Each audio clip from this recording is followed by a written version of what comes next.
Walter Gilman no sabía si fueron los sueños los que provocaron la fiebre, o si fue la fiebre la causa de los sueños. Detrás de todo se agazapaba el horror lacerante y mohoso de la antigua ciudad y de la execrable guardilla donde escribía, estudiaba y luchaba con cifras y fórmulas cuando no estaba dando vueltas en la mezquina cama de hierro.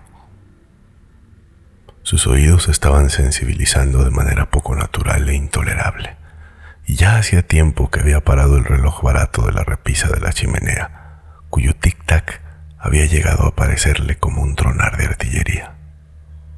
Por la noche, los rumores de la ciudad oscurecida, el siniestro corretear de las ratas en los endebles tabiques y el crujir de las ocultas tablas en la centenaria casa bastaban para darle la sensación de faraunda.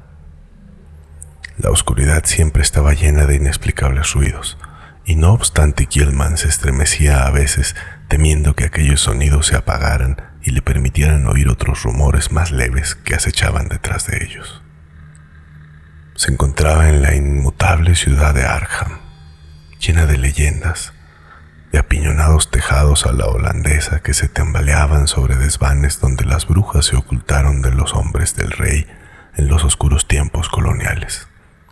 Y en toda la ciudad no había lugar más empapado en recuerdos macabros que el desván que albergaba a Gilman, pues precisamente en esta casa y en este cuarto se había ocultado Kessia Mason, cuya fuga de la cárcel de Salem continuaba siendo inexplicable. Aquello ocurrió en 1692. El carcelero había enloquecido y desvariaba acerca de algo peludo, pequeño y de blancos colmillos que había salido corriendo de la celda de Kessia. Y ni siquiera Coulson Mather pudo explicar las curvas y ángulos dibujados sobre las grises paredes de piedra con algún líquido rojo y pegajoso. Posiblemente Gilman no debiera haber estudiado tanto.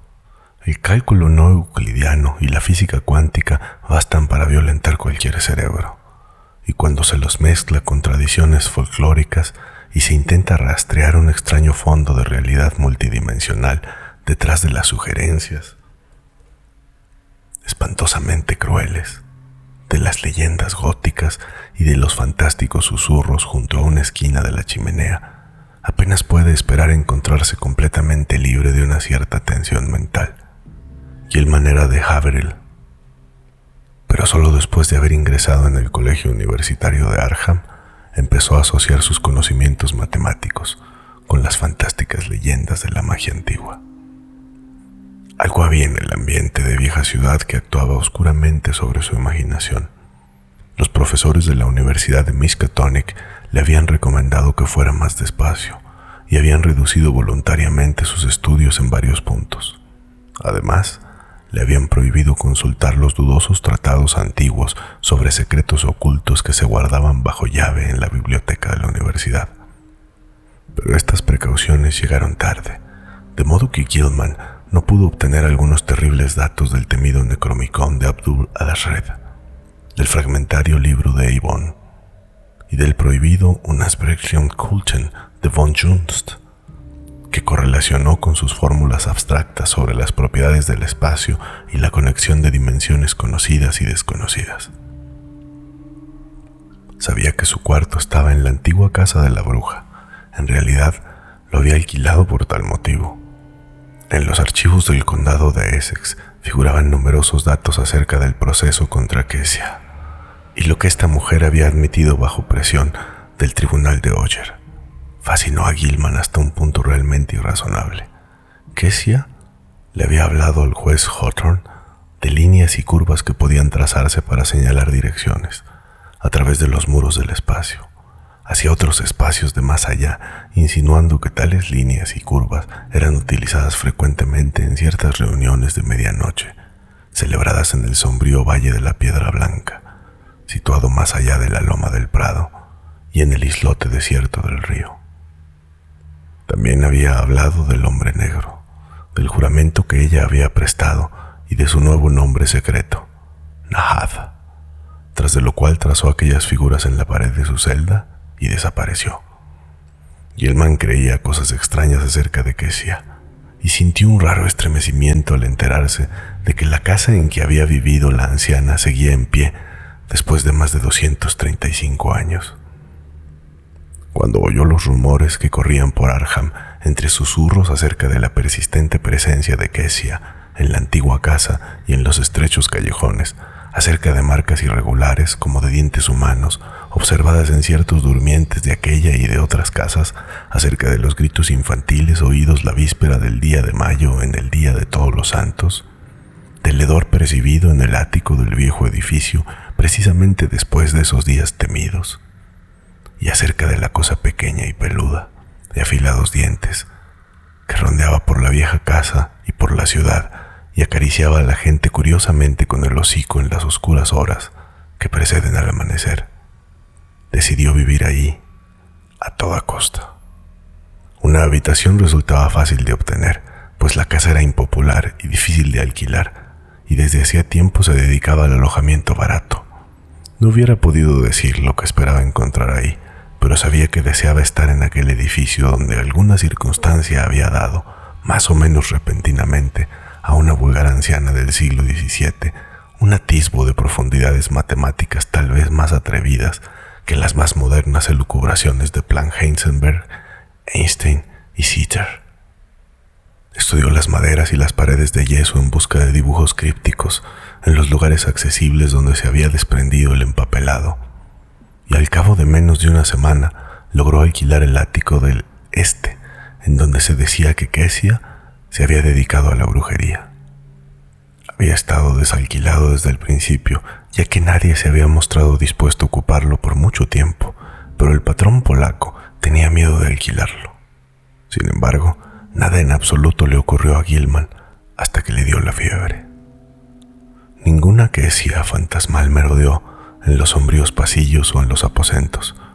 Ninguna cosa pequeña y peluda se deslizó al interior del tétrico cuarto para hocicar a Gilman. Ni éste encontró rastros de los conjuros de la bruja, pese a su constante búsqueda. Algunas veces paseaba por el oscuro laberinto de callejuelas sin pavimentar que olían a moho, donde las misteriosas casas pardas de ignorada antigüedad se inclinaban, se tambaleaban y hacían muecas burlonas a través de las ventanas de pequeños cristales. Sabía que ahí habían ocurrido en otros tiempos cosas extrañas, y flotaba en el aire una vaga sugerencia de que quizá no todo lo perteneciente a aquel pasado anómalo había desaparecido, al menos en las callejuelas más oscuras, estrechas e intrincadamente retorcidas. En 2 ocasiones remó también hasta el maldecido islote del río e hizo un croquis de los extraños ángulos descritos por las hileras de piedra grises cubiertas de crecido musgo que ahí se alzaban y cuyo origen era oscuro e inmemorial. La habitación de Gilman era de buen tamaño pero de forma irregular. La pared del norte se inclinaba perceptiblemente hacia el interior, mientras que el techo, de poca altura, bajaba suavemente en igual dirección. Aparte de un evidente agujero correspondiente a un nido de ratas y los rastros de otros tapados, no había entrada alguna, ni señales de que la hubiera habido. El espacio que debía de existir entre la pared inclinada y la recta pared exterior de la parte norte de la casa, aunque desde el exterior se veía una ventana que había sido tapiada en un tiempo muy remoto. El desván, situado encima del techo, que debía haber tenido inclinado el suelo, era asimismo inaccesible. Cuando Gilman subió con una escalera, el desván lleno de telarañas que quedaba directamente encima de su habitación, encontró vestigios de una abertura antigua, hermética y pesadamente cerrada con antiguos tablones y asegurada con fuertes estacas de madera, corrientes en la carpintería de los tiempos coloniales. Sin embargo, el casero, a pesar de sus muchos ruegos, se negó a permitirle investigar lo que había detrás de aquellos espacios cerrados. A medida que transcurría el tiempo, aumentó su interés por la pared y el techo de su cuarto, pues comenzó a adivinar en los extraños ángulos de la construcción un significado matemático que parecía brindar vagos indicios de su objetivo. La vieja hechicera podía haber tenido muy buenas razones para vivir en una habitación de extraños ángulos. ¿Acaso no decía haber traspasado los límites del mundo espacial conocido a través de ciertos ángulos? su interés fue desviándose gradualmente de los espacios vacíos situados a otro lado de las paredes inclinadas, pues ahora parecía que la finalidad de tales superficies atañía al lado del cual se encontraba. La fiebre y los sueños comenzaron a principios de febrero. Durante algún tiempo, parece que los extraños ángulos de la habitación de Gilman tuvieron sobre él un raro efecto casi hipnótico, y a medida que el sombrío invierno avanzaba, se encontró contemplando con creciente intensidad la esquina en donde el techo descendente se unía contra la pared inclinada. En aquella época, le preocupó gravemente su incapacidad para concentrarse en sus estudios y comenzó a temer seriamente por los resultados de los exámenes parciales. También le molestaba aquel exacerbado sentido de la audición.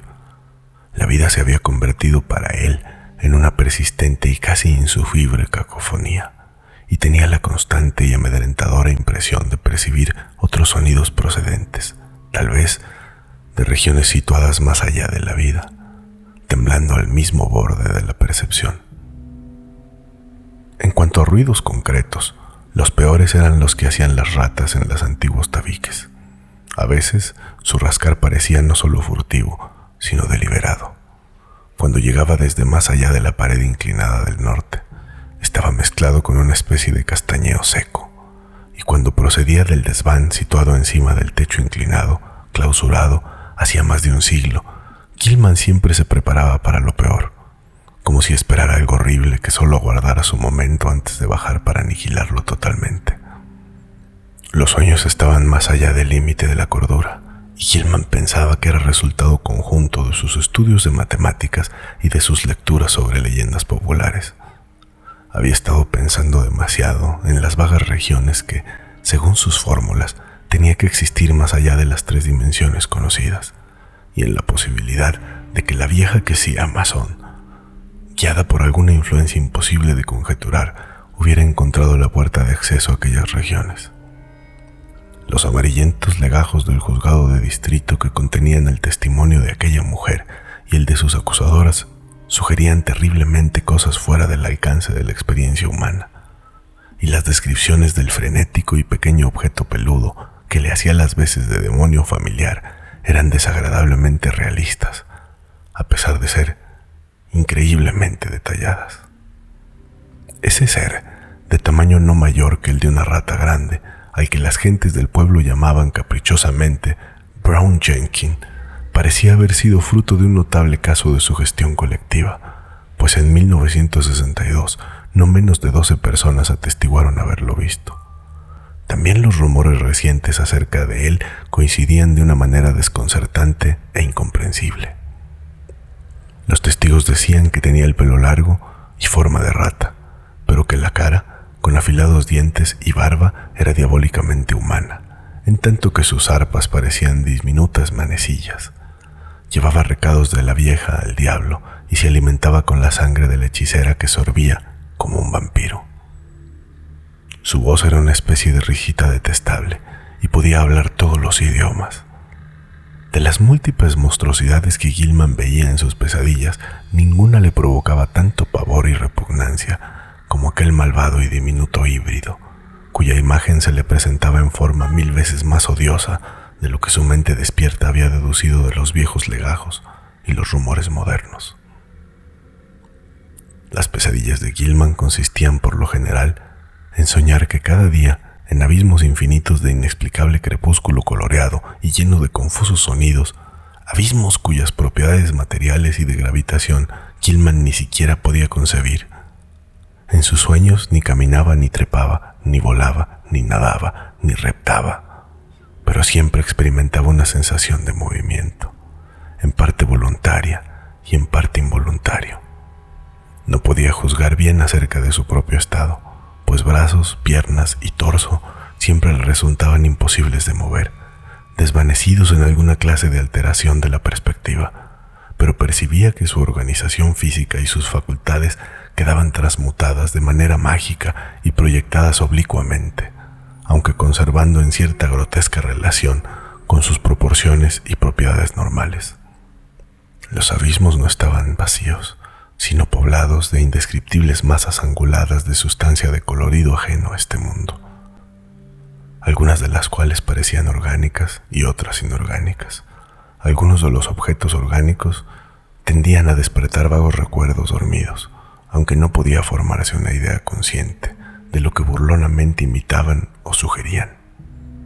En los últimos años empezó a distinguir categorías independientes en las que los objetos parecían dividirse y que suponían en cada caso una especie radicalmente distinta de normas de conducta y de motivación básica. De estas categorías, una le pareció que incluía objetos algo menos ilógicos y destinados en sus movimientos que los pertenecientes a las demás. Todos los objetos, tanto los orgánicos como los inorgánicos, eran completamente indescriptibles e incluso incomprensibles. A veces Gilman comparaba los inorgánicos a prismas, a laberintos, a grupos de cubos y planos y a edificios ciclópeos.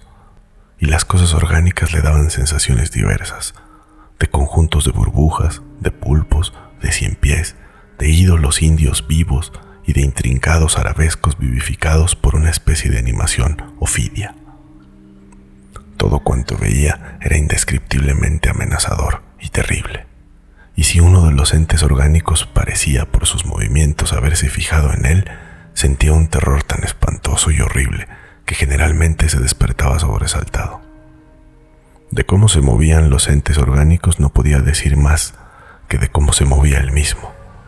Con el tiempo observó otro misterio: la tendencia de ciertos entes a aparecer repentinamente procedentes del espacio vacío o a desvanecerse con igual rapidez.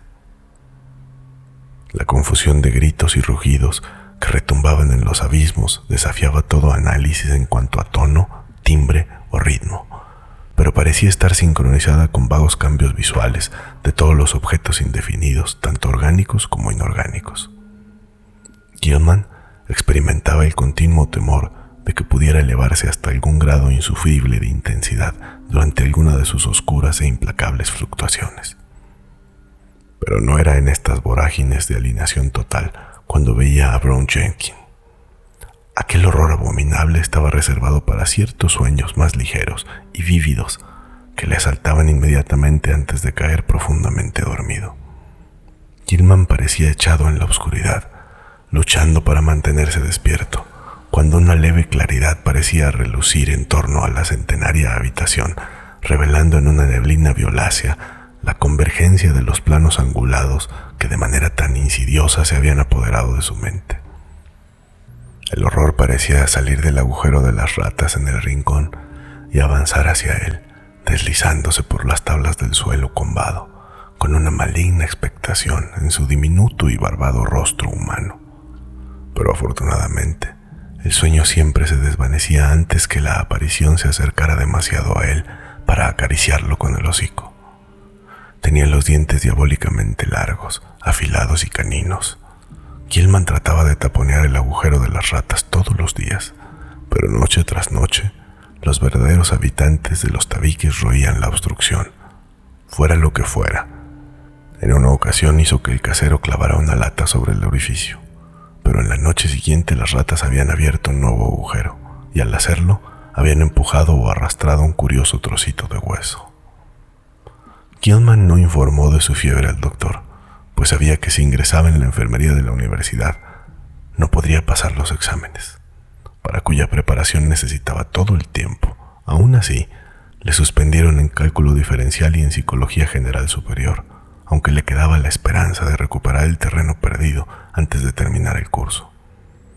En marzo, un elemento nuevo entró a formar parte de su sueño preliminar, y la forma de pesadilla de Brown Jenkins comenzó a verse acompañada por una nebulosa sombra que fue asemejándose cada vez más a una vieja encorvada.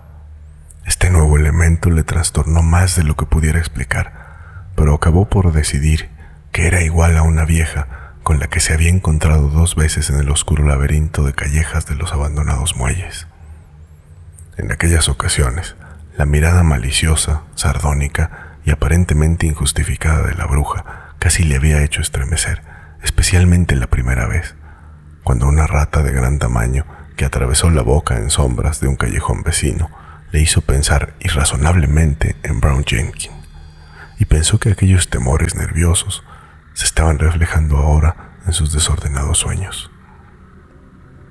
No podía negar que la influencia de la vieja casa era nociva, pero los restos de su morboso interés le retenían ahí.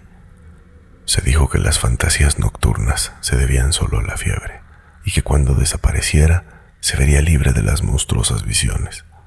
No obstante, aquellas apariciones tenían una absorbente vivacidad y resultaban convincentes, y siempre que despertaba conservaba una vaga sensación de haber vivido gran parte de lo que recordaba.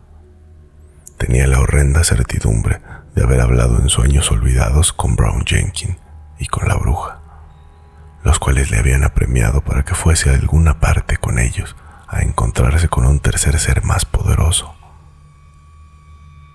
Hacia finales de marzo empezó a mejorar en matemáticas, aunque las otras asignaturas le fastidiaban de un modo creciente. Estaba adquiriendo una habilidad intuitiva para resolver ecuaciones riemannianas, y asombró al profesor Upham con su comprensión de la cuarta dimensión y de otros problemas que sus compañeros ignoraban.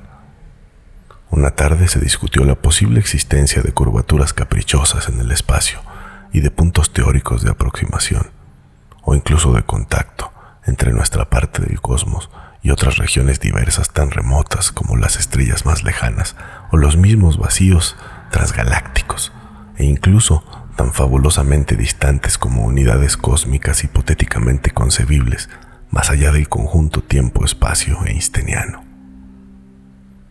La forma en que Gilman trató el tema dejó admirados a todos, al que algunas de sus ilustraciones hipotéticas provocaron un aumento de las siempre abundantes habladurías sobre su nerviosa y solitaria excentricidad. Lo que hizo que los estudiantes sacudieran la cabeza fue su teoría sobriamente enunciada de que un hombre con conocimientos matemáticos fuera del alcance de la mente humana podía pasar de la Tierra a otro cuerpo celeste que se encontrara en uno de los infinitos puntos de la configuración cósmica. Para ello, dijo, solo serían necesarias 2 etapas. Primero, salir de la esfera tridimensional que conocemos, y segundo, regresar a la esfera de las 3 dimensiones en otro punto, tal vez infinitamente lejano. Que esto se pudiera hacer sin perder la vida era concebible en muchos casos. Cualquier ser procedente de un lugar del espacio tridimensional podría sobrevivir probablemente en la cuarta dimensión, y la supervivencia en la segunda etapa dependería de qué parte extraña del espacio tridimensional eligiera para retornarla. Los habitantes de algunos planetas podían vivir en otros, incluso en astros pertenecientes a otras galaxias o a similares fases dimensionales de otro continuo espacio-tiempo, aunque naturalmente debía existir un inmenso número de ellos mutuamente inhabitables, aunque fueran cuerpos o zonas espaciales matemáticamente yuxtapuestos. También era posible que los habitantes de una zona dimensional determinada pudieran soportar la entrada en muchos dominios desconocidos e incomprensibles de dimensiones más numerosas, o indefinidamente multiplicadas, de dentro o de fuera del continuo tiempo-espacio dado, y lo contrario podía darse. Esto era cuestión de conjetura, aunque se podía estar bastante seguro de que el tipo de mutación que supondría pasar de un plano dimensional dado al plano inmediatamente superior no destruiría la integridad biológica tal como la entendemos. Gilman no podía explicar muy claramente las razones que tenía para esta última suposición, pero su vaguedad en este punto quedaba más que compensada por su claridad al tratar otros temas muy complejos. Al profesor Upham le causó especial placer su demostración de la relación que existía entre las matemáticas superiores y ciertas fases de la magia transmitidas a lo largo de los milenios desde tiempos de indescriptible antigüedad, humanos o prehumanos, cuando se tenían mayores conocimientos acerca del cosmos y de sus leyes.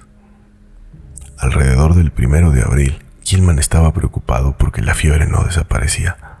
También le inquietaba lo que sus compañeros de hospedaje decían acerca de su sonambulismo. Parece que se ausentaba frecuentemente de la cama, y los crujidos de la madera del suelo de su habitación a ciertas horas de la noche despertaron más de una vez al huésped de la habitación de abajo. Aquel sujeto habló también del ruido de pies calzados durante la noche, pero Gilman estaba seguro de que en esto se equivocaba, porque sus zapatos y también el resto de su ropa siempre estaban en su sitio por la mañana. En aquella casa vieja y deteriorada podían experimentarse las sensaciones más absurdas. ¿Acaso el propio Gilman no estaba seguro de oír, en pleno día, ciertos ruidos aparte del rascar de las ratas procedente de las negras bóvedas situadas más allá de la pared inclinada y del techo descendente? Sus oídos, de sensibilidad patológica, comenzaron a captar débiles pasos en el desván, cerrado, desde tiempo inmemorial, encima de su habitación, y algunas veces la ilusión de tales pasos tenía un realismo angustioso. Sin embargo, sabía que su sonambulismo era cierto, pues 2 noches había encontrado vacía su habitación con toda la ropa en su lugar. Se lo había asegurado Fred Elwood, el compañero de estudios cuya pobreza le había obligado a hospedarse en aquella escuálida casa, de manifiesta impopularidad. Elwood había estado estudiando hasta la madrugada y subió para que Gilman le ayudara a resolver una ecuación diferencial, encontrándose con que no estaba en su cuarto. Había sido algo atrevido de su parte abrir la puerta, que no estaba cerrada con llave. Después de llamar y no recibir respuesta, pero necesitaba ayuda y pensó que a Gilman no le importaría demasiado que lo despertara suavemente. Pero Gilman no estaba allí, ninguna de las 2 veces, y cuando Elwood le contó lo sucedido, se preguntó dónde podía haber estado vagando, descalzo y solo con sus ropas de dormir. Decidió investigar el asunto si continuaban las noticias acerca de sus paseos sonámbulos, y pensó en esparcir harina sobre el suelo del pasillo para averiguar a dónde se dirigían sus pisadas.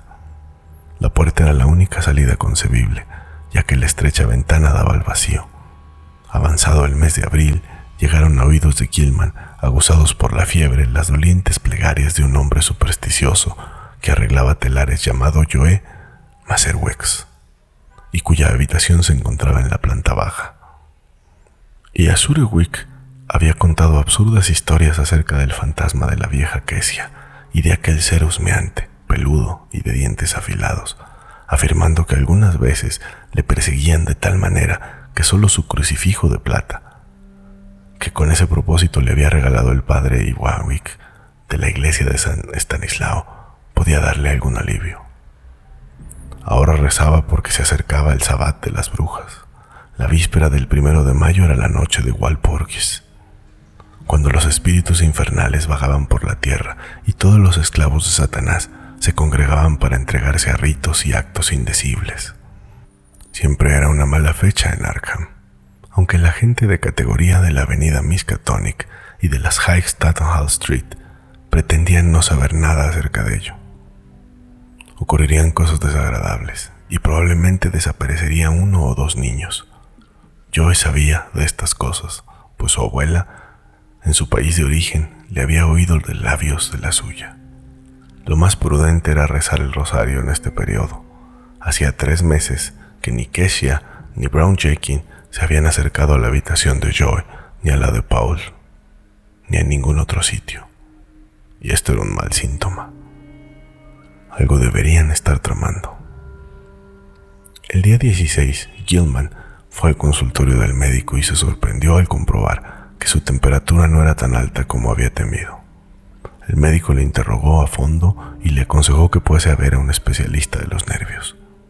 Gilman se alegró de no haber consultado al médico de la universidad, un hombre más inquisitivo, el viejo Waldron, que ya anteriormente le había restringido el trabajo, le hubiera obligado a tomarse un descanso, cosa imposible ahora que estaba a punto de obtener grandes resultados con sus ecuaciones.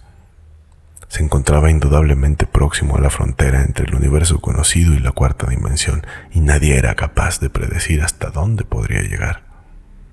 A veces se preguntaba sobre el motivo de tan extraña confianza, incluso cuando pensaba así. ¿Provenía este peligroso sentido de inminencia de las fórmulas con que cubría tantos papeles día tras día? Los pasos amortiguados, furtivos e imaginarios del clausurado desván le alteraban, y ahora, además, tenía la creciente sensación de que alguien estaba tratando de persuadirle constantemente de que hiciera algo terrible que no podía hacer. ¿Y el sonambulismo? ¿A dónde iba algunas noches? ¿Qué era aquella leve sugerencia de sonido que a veces parecía vibrar a través de la confusión de rumores identificables, incluso a plena luz del día y en plena vigilia? Su ritmo no correspondía a nada terreno, como no fueran las cadencias de uno o dos innombrables cantos de aquelarre, y algunas veces temía que correspondieran a ciertos atributos de los vagos gritos o rugidos oídos en aquellos abismos soñados totalmente extraños. En tanto, los sueños se iban haciendo atroces. En la fase preliminar más ligera, la vieja malvada se le aparecía claramente, y Gilman comprendió que era la que le había atemorizado en los barrios pobres. La encorvada espalda, la nariz ganchuda y la barbilla llena de arrugas eran inconfundibles, y sus ropas pardas e informes eran las que él recordaba. La cara de la vieja tenía una expresión de horrible malevolencia y exultación, y cuando Gilman despertaba podía recordar una voz cascada que persuadía y amenazaba. Gilman tenía que conocer al hombre negro e ir con ellos hasta el trono de Azathoth, en el mismo centro del caos esencial. Esto era lo que decía la bruja. Tendría que afirmar en el libro de Azathoth con su propia sangre y adoptar un nuevo nombre secreto, ahora que sus investigaciones independientes habían llegado tan lejos. Lo que le impedía ir con ella y Brown Jenkins y el otro al trono del caos, en torno del cual tocan las agudas flautas descuidadamente, era porque había visto el nombre Azathoth en el Necromicon y sabía que correspondía a un mal primordial demasiado horrible para ser descrito. La vieja se materializaba siempre cerca del rincón donde se unía la pared inclinada y el techo descendente. Parecía cristalizarse en un punto más cercano al techo que al suelo, y cada noche se acercaba un poco más y era más visible antes de que el sueño se desvaneciera.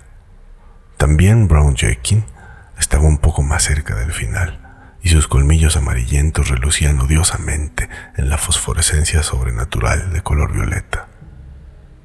Su repulsiva risita de tono agudo resonaba continuamente en la cabeza de Gilman, y por la mañana recordaba cómo había pronunciado sus palabras: Azathoth y Nyarlathotep. En los sueños más profundos todas las cosas eran también más visibles, y Gilman tenía la sensación de que los abismos en penumbra crepuscular que le rodeaban eran los de la cuarta dimensión. Los entes orgánicos, cuyos movimientos parecían inconsecuentes y sin motivo, eran probablemente proyecciones de formas vitales procedentes de nuestro propio planeta, incluidos los seres humanos. Lo que fueran los otros en su propia esfera o esferas dimensionales no se atrevía a pensarlo. Dos de las cosas movedizas menos incongruentes, un conjunto bastante grande de iridiscentes burbujas esferoidales alargadas y un poliedro mucho más pequeño de colores desconocidos y ángulos formados por superficies y que cambian a gran velocidad, parecían observarle y seguirle de un lado a otro o flotar delante de él a medida que cambiaba de posición entre gigantescos prismas, laberintos, racimos de cubos y de planos, y formas que casi eran edificios, y continuamente los gritos y rugidos se hacían cada vez más estertóreos, como si acercaran a algún monstruoso clímax de insoportable intensidad. En la noche del 19 al 20 de abril sucedió algo nuevo. Gilman estaba moviéndose, medio involuntariamente, pero los abismos en penumbra con la masa burbujeante y el pequeño poliedro flotando delante, cuando percibió los ángulos de extraña regularidad que formaban los bordes de unos gigantescos grupos de prismas vecinos.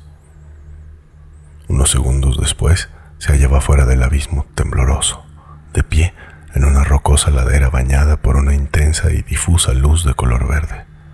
Estaba descalzo y en ropa de dormir, y cuando trató de andar encontró que apenas podía levantar los pies.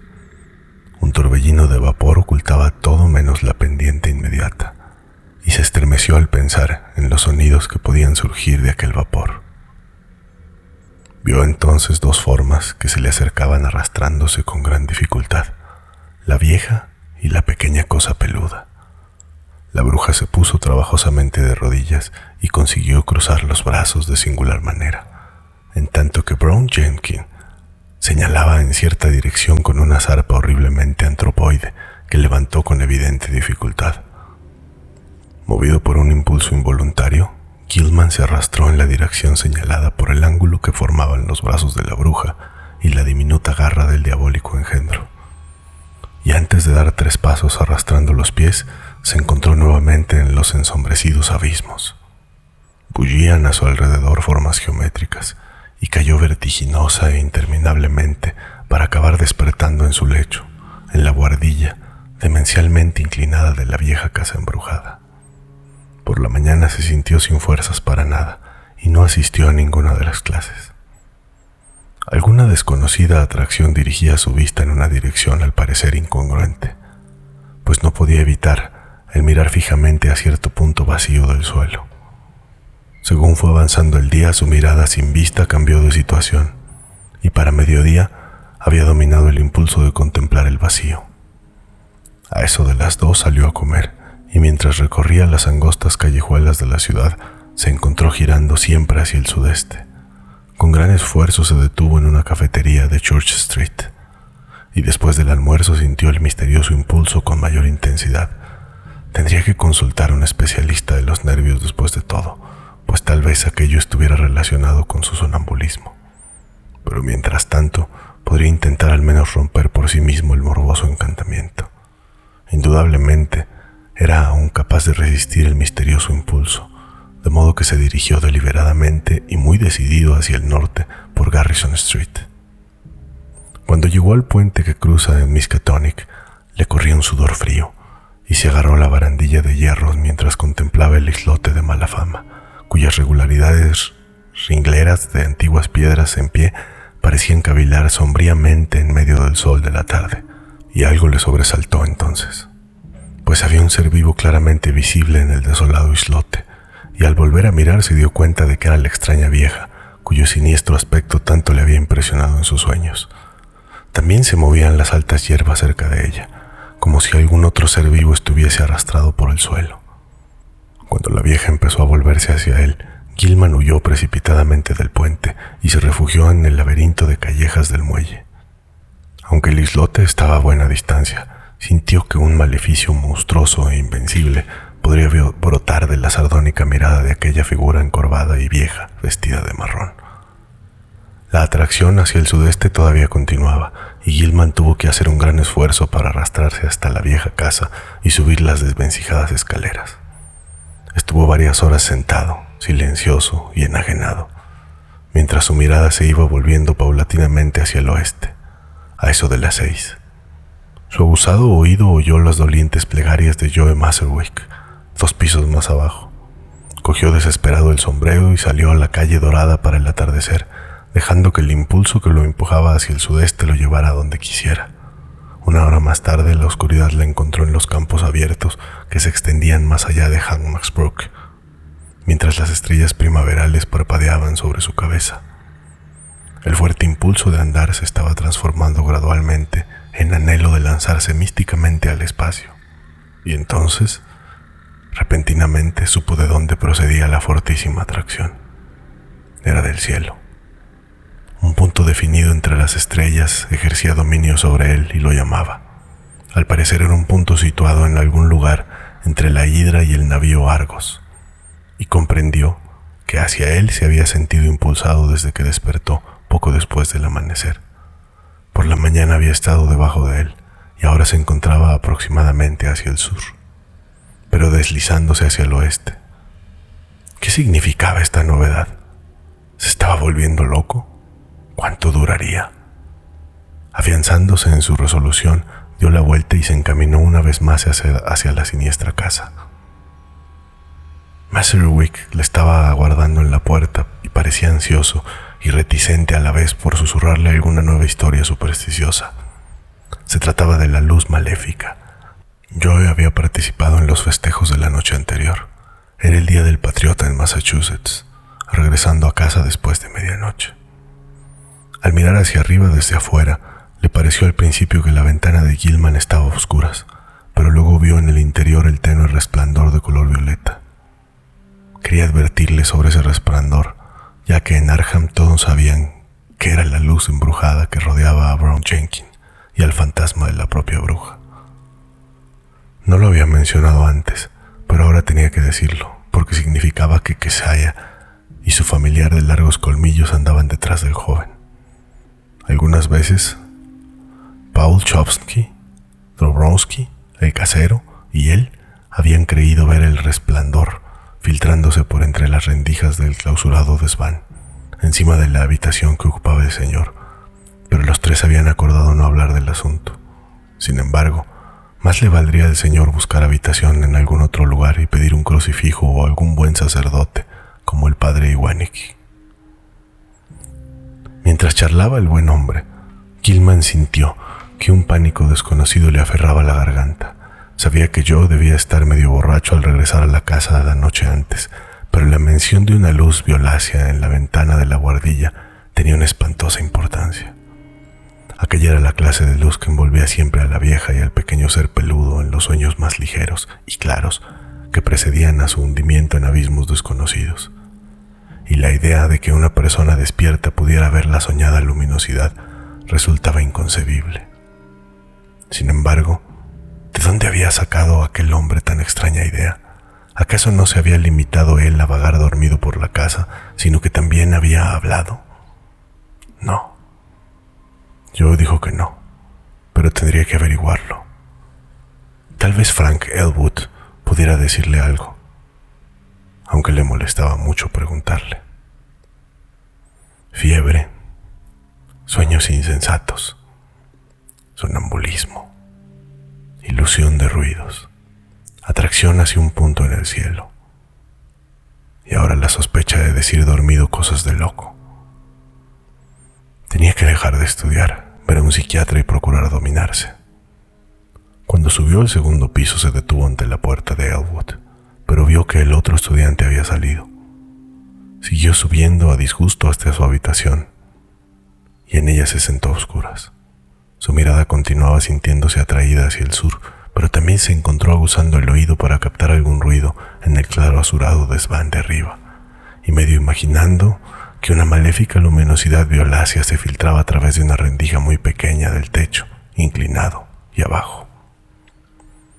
Aquella noche, mientras Gilman dormía, la luz violeta cayó sobre él con inusitada intensidad, y la bruja y el pequeño ser peludo se acercaron más que nunca y se mofaron de él, con agudos chillidos inhumanos y diabólicas muecas. Gilman se alegró de hundirse en los abismos crepusculares, aunque la persecución de aquel grupo de brujas iridiscentes y del pequeño y caleidoscópico poliedro resultaba amenazadora e irritante. Luego sobrevino un cambio. Cuando vastas superficies convergentes de una sustancia de aspecto escurridizo aparecieron encima y debajo de él, cambio que culminó con una llamarada de delirio y un resplandor de luz desconocida y extraña, en la cual se mezclaban demencial e inextricablemente el amarillo, el carmesí y el índigo. Estaba medio tumbado en una alta azotea de fantástica balaustrada que dominaba una infinita selva de exóticos e increíbles picos. Superficies planas equilibradas, cúpulas, minaretes, discos horizontales en equilibrio sobre pináculos e innumerables formas aún más descabelladas. Unas de piedra, otras de metal, que relucían magníficamente en medio de la compuesta y casi cegadora luz que sobre todo ello derramaba un cielo polícromo. Mirando hacia arriba vio 3 discos prodigiosos de fuego, todos ellos de diferente color, 5 situados a distinta altura por encima de un curvado horizonte, infinitamente lejano, de bajas montañas. Detrás de él se elevaban filas de terrazas más altas hasta donde alcanzaba la vista. La ciudad se extendía a sus pies hasta donde alcanzaba la vista, y Gilman deseó que ningún sonido brotara de ella. El suelo del cual se levantó fácilmente era de una piedra veteada y bruñida que no pudo identificar, y las baldosas estaban cortadas en formas caprichosas, que más que asimétricas le parecían estar basadas en alguna simetría irracional, cuyas leyes era incapaz de entender. La balaustrada le llegaba hasta el pecho y estaba delicada y fantásticamente forjada, y a lo largo del barandal se veían intercaladas, de trecho en trecho, pequeñas figuras de grotesca concepción y exquisita talla. Las figuras, lo mismo que la balaustrada, parecían ser de un metal brillante, cuyo color no se podía adivinar en el caos de mezclados fulgores, y cuya naturaleza invalidaba todas las conjeturas. Representaban algún objeto acanalado en forma de barril y con delgados brazos horizontales que salían como radios de rueda de un anillo central y con abultamientos o bulbos que salían de la cabeza y de la base.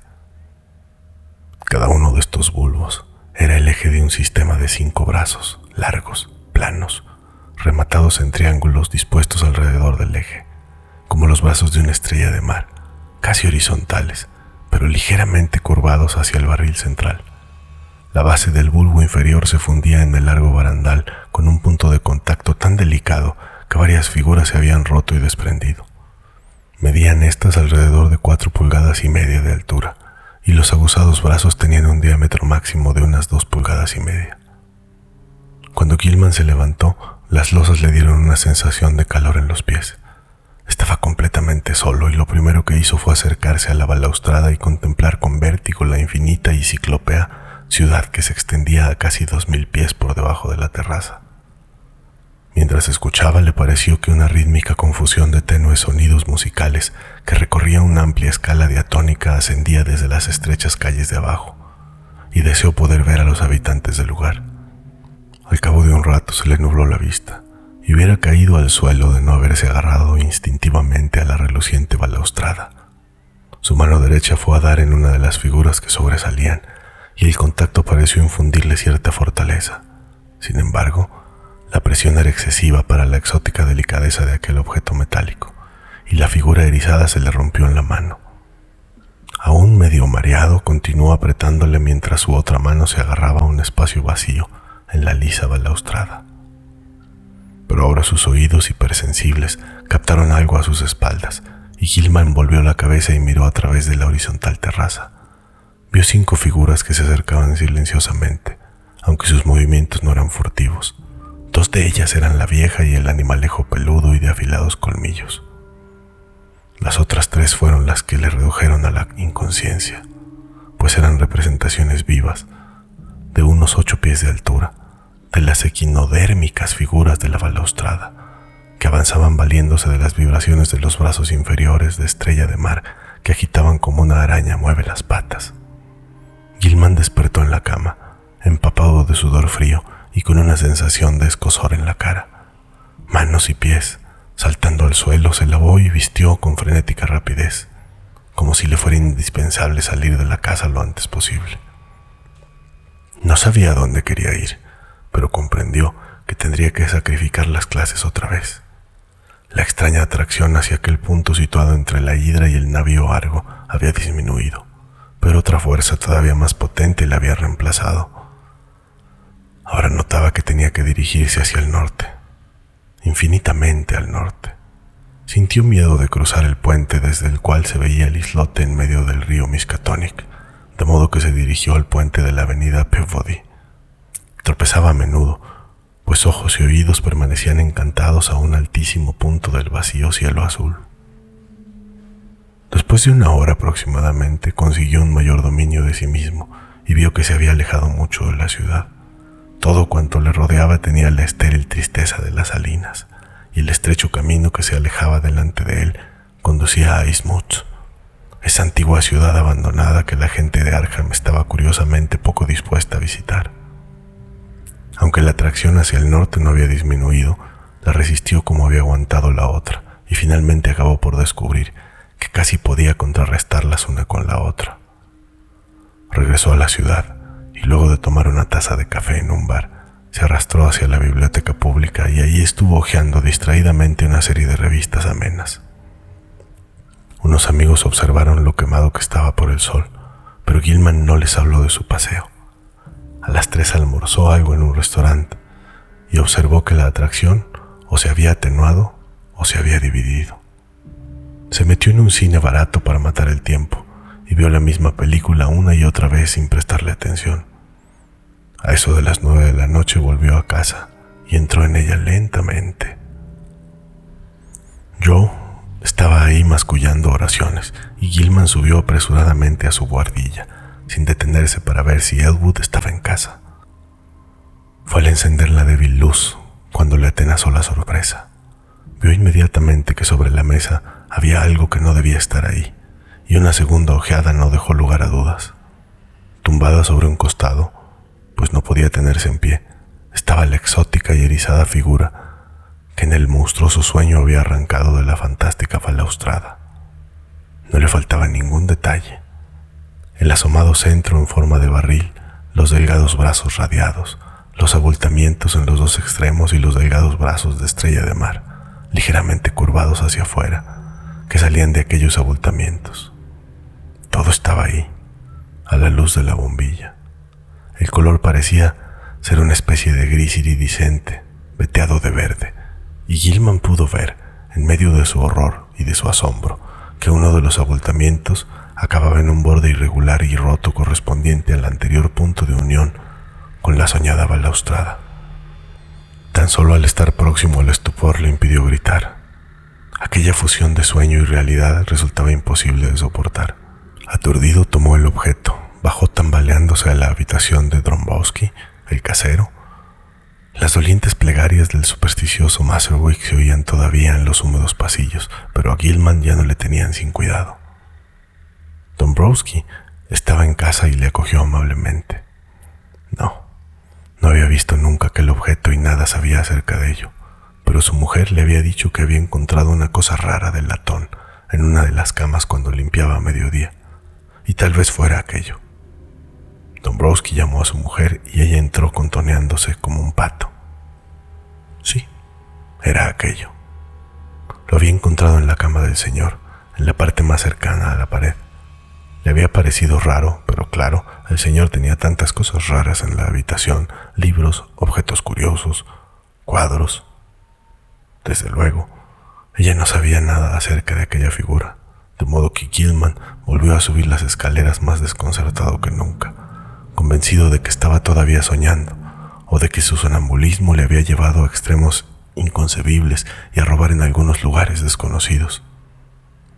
¿En dónde habría cogido aquel extraño objeto? No recordaba haberlo visto en ningún museo de Arkham. Claro que de algún sitio había tenido que salir, y el verlo mientras lo cogía en sueños debía haber provocado la escena de la terraza con la balaustrada. Al día siguiente haría algunas cautelosas indagaciones e iría a consultar al especialista en enfermedades nerviosas. En tanto, trataría de vigilar su sonambulismo. Al subir al piso de arriba y cruzar el pasillo de la buhardilla, esparció en el suelo algo de harina que había pedido prestada al casero después de explicarle francamente para qué la quería.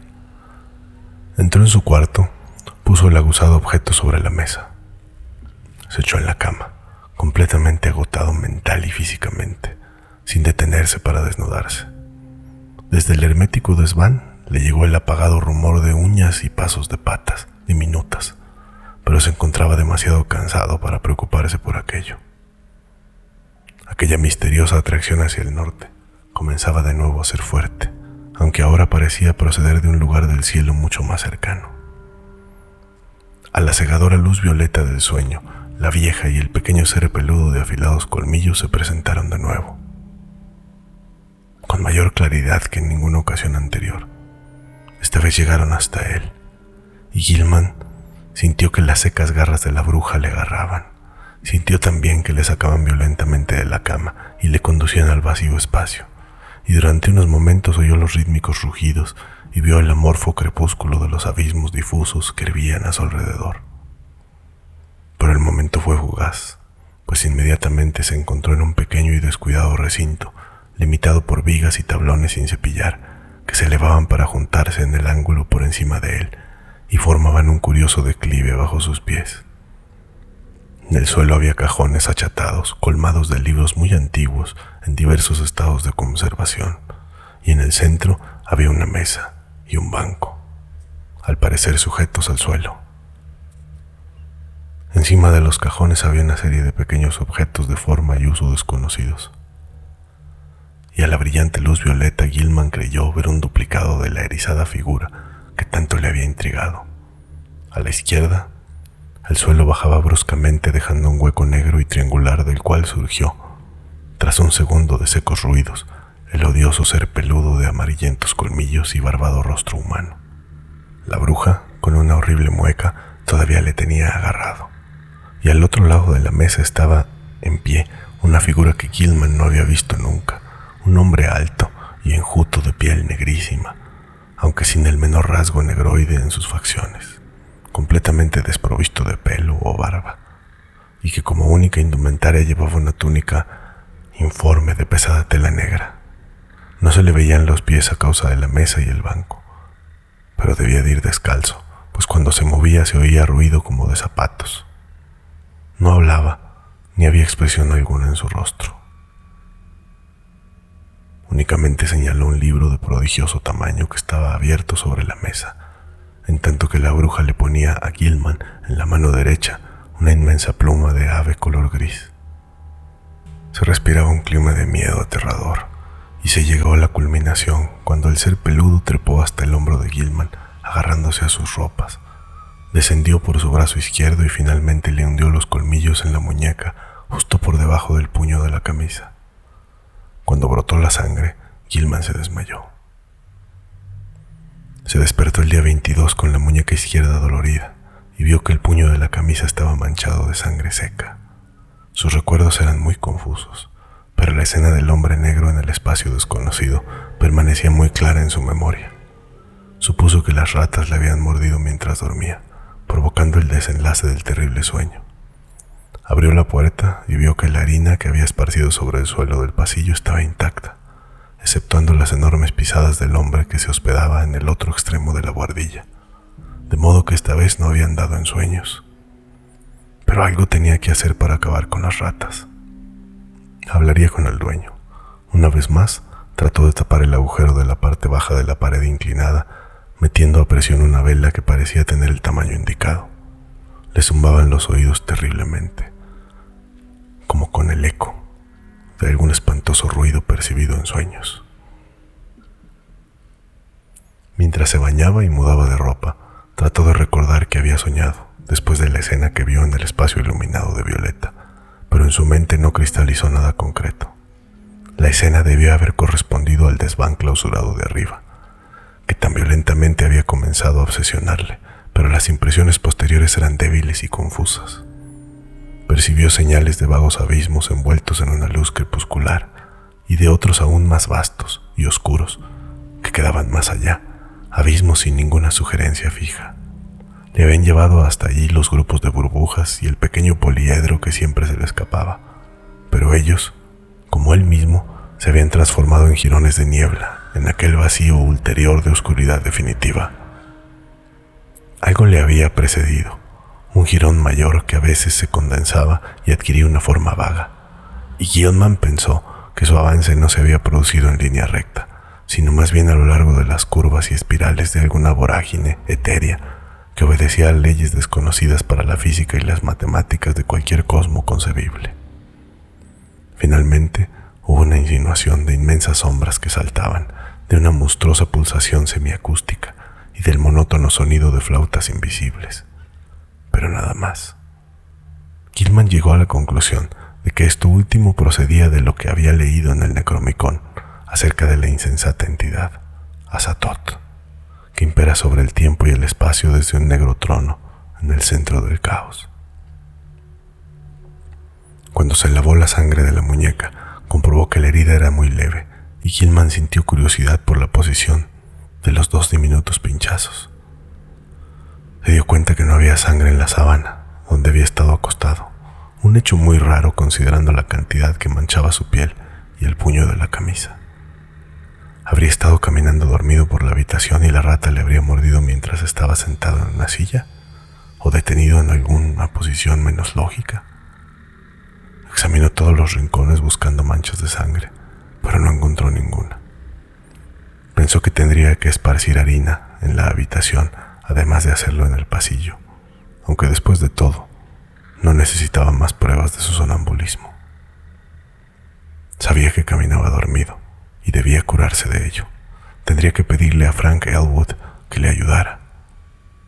Aquella mañana los extraños impulsos precedentes del espacio parecían menos fuertes. Describió lo que escuchó. Su voz se convirtió en un susurro inaudible. Elwood no podía imaginar que había impulsado a los supersticiosos a murmurar, pero suponía que sus imaginaciones respondían al continuo trasnochar de Gilman y a su sonambulismo y a la proximidad de la noche de Walpurgis, tradicionalmente temida. Era evidente que Gilman hablaba dormido, y al escuchar por el ojo de la cerradura, Desrochers había imaginado lo de la luz violácea. Esas gentes ignorantes estaban siempre dispuestas a suponer que habían visto cualquier cosa extraña de la que hubieran oído hablar. En cuanto a un plan de acción, lo mejor sería que Gilman se trasladara a la habitación de Elwood y evitara dormir solo. Si empezaba a hablar o se levantaba dormido, Elwood le despertaría, si es que él estaba despierto. Además, debía haber un psiquiatra con urgencia. En tanto llevaría la figura a varios museos y a ciertos profesores para tratar de identificarla, diciendo que la había encontrado en un montón de escombros. Y Dombrowski tendría que poner veneno para acabar con aquellas ratas. Reconfortado por la compañía de Elwood, Gilman asistió a clase aquel día. Continuaban acosándole extraños impulsos, pero consiguió vencerlos con considerable éxito. Después de un descanso mostró la extraña figura a varios profesores que se mostraron profundamente interesados, aunque ninguno de ellos pudo arrojar ninguna luz sobre su naturaleza u origen. Aquella noche durmió en un diván que Elwood le pidió al patrón que subiera a la segunda planta, y por primera vez en varias semanas durmió completamente libre de pesadillas. Pero continuaba teniendo algo de fiebre, y los rezos de Maserwick seguían molestándole. En los días sucesivos, Gilman se vio casi totalmente libre de síntomas morbosos. Elwood le dijo que no había manifestado ninguna tendencia a hablar o a levantarse dormido. En tanto, el patrón estaba poniendo veneno contra las ratas por todas partes. El único elemento perturbador era la charla de los supersticiosos extranjeros, cuya imaginación se encontraba muy excitada. Maserwick insistía en que debía conseguir un crucifijo, y finalmente le obligó a aceptar uno que había sido bendecido por el buen padre Iwaniuk. También Desrochers tuvo algo que decir. Insistió en que había oído pasos cautelosos en el cuarto vacío que quedaba encima del suyo las primeras noches que Gilman se había ausentado de él. Paul creía oír ruidos en los pasillos y escaleras por la noche, y aseguró que alguien había tratado de abrir suavemente la puerta de su habitación, en tanto que Dombrowski juraba que había visto a Brown Jenkins por primera vez desde la noche de Todos los Santos. Pero estos ingenuos informes poco significaban, y Gilman dejó el barato crucifijo de metal colgado del tirador de un cajón de la cómoda de su amigo. Durante 3 días, Gilman y Elwood recorrieron los museos locales tratando de identificar la extraña imagen erizada, pero siempre sin éxito. Sin embargo, el interés que provocaba era enorme, pues constituía un tremendo desafío para la curiosidad científica, la completa extrañeza del objeto. Uno de los pequeños brazos radiados se rompió. Le sometieron a análisis químico y el profesor Ellery encontró platino, hierro y telurio en la aleación. Pero mezclado con ellos había al menos otros 3 elementos no elevados peso atómico que la química era incapaz de clasificar. No solamente no correspondían a ningún elemento conocido, sino que ni siquiera encajaban en los lugares reservados para probables elementos en el sistema periódico. El misterio sigue hoy sin resolver, aunque la figura está expuesta en el Museo de la Universidad Miskatonic. En la mañana del 27 de abril apareció un nuevo agujero hecho por las ratas en la habitación en que se hospedaba Gilman, pero Dombrowski lo tapó durante el día. El veneno no estaba produciendo mucho efecto, pues se continuaban oyendo carreras y rasgueos en el interior de las paredes. Elwood volvió tarde aquella noche y Gilman se quedó levantado esperándole. No quería dormir solo en una habitación, especialmente porque al atardecer le había parecido ver a la repulsiva vieja, cuya imagen se había trasladado de la manera tan horrible a sus sueños. Se preguntó quién sería y qué habría estado cerca de ella golpeando una lata en un montón de basura que había en la explanada del patio miserable. La bruja pareció verle y dedicarle una maliciosa mueca, aunque esto quizá fue cosa de su imaginación. Al día siguiente, los 2 muchachos estaban muy cansados, y comprendieron que dormían como troncos cuando llegara la noche. Por la tarde hablaron de los estudios matemáticos que tan completa y quizá perjudicialmente había absorbido a Gilman, y especularon acerca de su conexión con la antigua magia y con el folclore, cosas que parecía oscuramente probable. Hablaron de la bruja de Kessia, y Elwood convino en que Gilman tenía buenas razones científicas para pensar que la vieja podía haber tropezado casualmente con conocimientos extraños e importantes. Los cultos secretos a que se entregaban estas hechiceras guardaban y transmitían frecuentemente secretos sorprendentes desde antiguas, olvidadas épocas.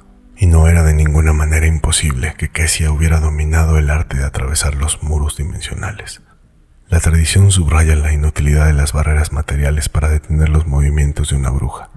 ¿Y quién puede decir qué hay en el fondo de las antiguas leyendas que hablan de viajes y lomos de una escoba a través de la noche? Faltaba por ver si un estudiante moderno podía adquirir poderes similares tan solo mediante investigaciones matemáticas. Conseguirlo, según Gilman, podía conducir a situaciones peligrosas e inconcebibles, pues ¿quién podría predecir las condiciones imperantes de una dimensión adyacente, pero normalmente inalcanzable? Por otra parte, las posibilidades pintorescas eran enormes. El tiempo podía no existir en ciertas franjas del espacio, y al entrar y permanecer en ellas se podría conservar la vida y la edad indefinidamente, sin padecer jamás metabolismo o deterioro orgánico, excepto en cantidades insignificantes y como resultado de las visitas al propio planeta o a otros similares. Por ejemplo, se podría pasar a una dimensión sin tiempo y volver de ella tan joven como antes en un periodo remoto de la historia de la Tierra. Resultaba imposible conjeturar si alguien había intentado conseguirlo. Las leyendas son vagas y ambiguas, y en épocas históricas todas las tentativas de cruzar espacios prohibidos parecen estar mezcladas a extrañas y terribles alianzas con seres y mensajeros del exterior. Existía la figura inmemorial del delgado mensajero de poderes ocultos y terribles, el hombre negro. De los aquelarres, Nyarlathotep, el Necomecon. Existían también el desconcertante problema de los mensajeros inferiores o intermediarios, esos seres semianimales y extraños híbridos que la leyenda nos presentaba como familiares de las hechiceras. Cuando Gilman y Elwood se fueron a acostar, demasiado cansados para continuar hablando, oyeron a Joe entrar tambaleándose a la casa, medio borracho, y se estremecieron al oír los tonos angustiados de sus plegarias. Aquella noche Gilman volvió a ver la luz violeta, oyó en sueños rascar y mordisquear al otro lado de la pared, y le pareció que alguien trataba torpemente de abrir la puerta. Y entonces vio a la bruja, y al pequeño ser peludo avanzando hacia él, por la alfombra. El rostro de la hechicera estaba iluminado por una inhumana exultación, y el pequeño monstruo de colmillos amarillentos dejaba oír su apagada risita burlona, mientras señalaba la alfombra de Elwood. Profundamente dormido en el diván del extremo opuesto de la habitación, el temor le paralizó y le impidió gritar. Como en otra ocasión, la horrenda bruja agarró a Gilman por los hombros, lo sacó de la cama de un tirón y lo dejó flotando. De nuevo una infinidad de abismos rugientes pasaron ante él como un rayo, pero al cabo de unos instantes le pareció encontrarse en un callejón oscuro, fangoso, desconocido y hediondo por paredes de casas viejas y medio podridas, alzándose en torno suyo por todos lados. Delante de él estaba el hombre negro de flotantes vestiduras que había visto en el espacio poblado de picos de su otro sueño, en tanto que la hechicera, más cerca de él, le hacía señales y muecas imperiosas para que se acercara. Brown Jenkins se estaba restregando como una especie de cariño juguetón contra los tobillos del hombre negro, ocultos en gran parte por el barro. A la derecha había una puerta abierta que el hombre negro señaló silenciosamente. La bruja echó a andar sin que se borrase su mueca, arrastrando a Gilman por las mangas del pijama.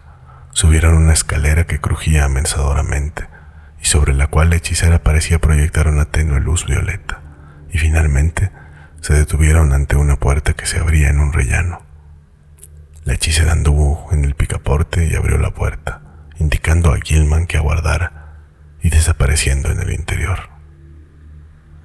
El oído hipersensible del muchacho captó un espeluznante grito ahogado, y pasados unos momentos la bruja salió de la habitación, llevando una pequeña forma inerte que tendió a Gilman como ordenándole que lo atrapara. La vista de ese bulto y la expresión de su rostro rompieron el encanto. Aún demasiado aturdido para gritar, se precipitó imprudentemente por la ruidosa escalera hasta llegar al barro de la calle, deteniéndose solo cuando lo encontró y le sofocó el hombre negro que allí aguardaba. Poco antes de perder el sentido, oyó la aguda risita del pequeño monstruo de afilados colmillos, semejante a una rata deforme. La mañana del día 29, Gilman se despertó sumido en una vorágine de horror. En el mismo instante en que abrió los ojos se dio cuenta de que algo horrible había ocurrido, pues se encontraba en su vieja guardilla de paredes y techo inclinados, tendido sobre la cama deshecha. Le dolía el cuello inexplicablemente, y cuando con un gran esfuerzo se sentó en la cama, vio con espanto que tenía los pies y la parte baja del pijama manchados de barro seco. A pesar de lo nebuloso de sus recuerdos, supo que había estado andando dormido. Elwood debía haber estado demasiado profundamente dormido para oírle y detenerle. Vio sobre el suelo confusas pisadas y manchas de barro, que curiosamente no llegaban hasta la puerta. Cuanto más las miraba, más extrañas le parecían, pues además de que las reconoció como suyas, había unas marcas más pequeñas, casi redondas, como las que podían dejar las patas de una silla o de una mesa, con la salvedad de que la mayoría estaban partidas por la mitad. También había curiosos rastros de barro, dejados por ratas que parecían de un nuevo agujero de la pared, y a él volvían. Un total asombro y el miedo a la locura atormentaban a Gilman cuando se encaminó hasta la puerta tambaleándose y vio que al otro lado no había huellas. Cuanto más recordaba su horrible sueño, más terror sentía, y los lúgubres rezos de Masterwick 2 pisos más abajo acrecentaron su desesperación. Bajó a la habitación de Elwood, le despertó y comenzó a contarle lo sucedido, pero Elwood no podía imaginar lo que había ocurrido. ¿Dónde podía haber estado Gilman? ¿Cómo había regresado a su cuarto sin dejar huellas en el pasillo? ¿Cómo se habían mezclado las manchas de barro con aspecto de huellas de muebles con las suyas en la buhardilla? Eran preguntas que no tenían respuesta.